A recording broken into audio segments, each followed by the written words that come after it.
Hello friends, आज मैं करने जा रही हूँ अपने गुड़हल के प्लांट की रिपोर्टिंग। इसे कटिंग से मैंने ग्रो किया था।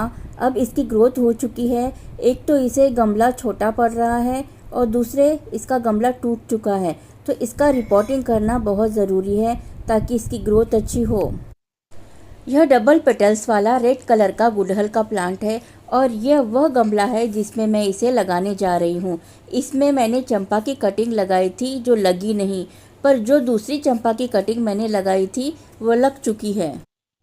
इस गमले की मिट्टी को निकालने से पता चल जाएगा कि चंपा की कटिंग क्यों नहीं लगी। मैं चाहे तो गमले की थोड़ी सी मिट्टी निकाल कर यह पौधा लगा सकती हूँ, पर पूरी मिट्टी निकालने पर पता चलेगा कि गमला भरते वक्त कौन सी गलतियाँ हुई है। यह वीडियो इन्फॉर्मेटिव होने वाली है, इसे आखिर तक देखिएगा क्योंकि कुछ गलतियों के कारण हमारे पौधे अच्छे नहीं चलते हैं। अगर हम इन गलतियों को सुधार लेंगे तो पौधे बहुत अच्छे चलेंगे।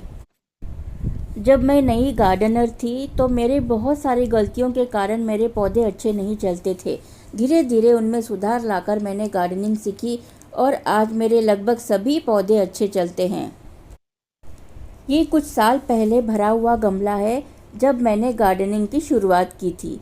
इसमें सबसे पहली गलती है इसका यह छेद। इसका जो छेद है वह काफ़ी छोटा है और दूसरी गलती है उस पर ठिकरी नहीं रखी हुई है। छेद इतना बड़ा होना चाहिए कि उसमें से अपनी एक उंगली पास होनी चाहिए। अब इस सबसे पहले तो मैं इस छेद को बड़ा कर लूँगी। छेद बड़ा होने से पानी गमले में रुकता नहीं है, इससे पौधे ज़्यादा पानी से गलते नहीं हैं। छेद पर ठिकरी रखना भी बहुत ज़रूरी होता है। ठिकरी रखने से मिट्टी से छेद बंद नहीं होता। क्या आप जानते हैं, जब हम पौधे में पानी देते हैं तो पानी गमले में रुकना नहीं चाहिए, तुरंत छेद के ज़रिए निकल जाना चाहिए। इससे पौधे में ओवर वाटरिंग नहीं होती और पौधे मरते नहीं हैं।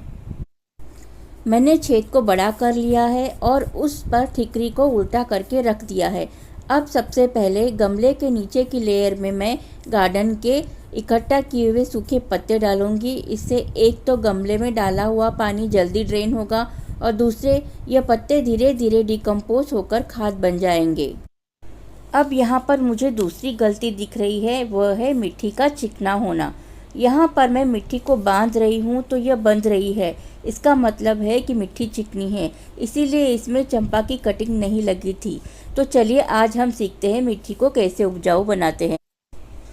सबसे पहले तो यहाँ पर मैं मिट्टी में रेत मिला रही हूँ ताकि मिट्टी का चिकनापन दूर हो और मिट्टी वेल ड्रेन बने। अगर आपकी मिट्टी रेतीली है तो इसमें रेत मिलाने की ज़रूरत नहीं है।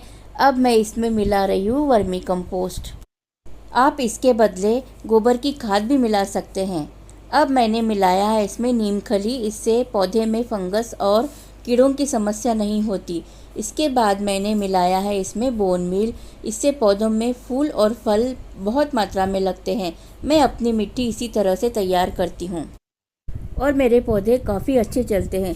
इस तरह से मैंने अपनी मिट्टी को उपजाऊ बना लिया है।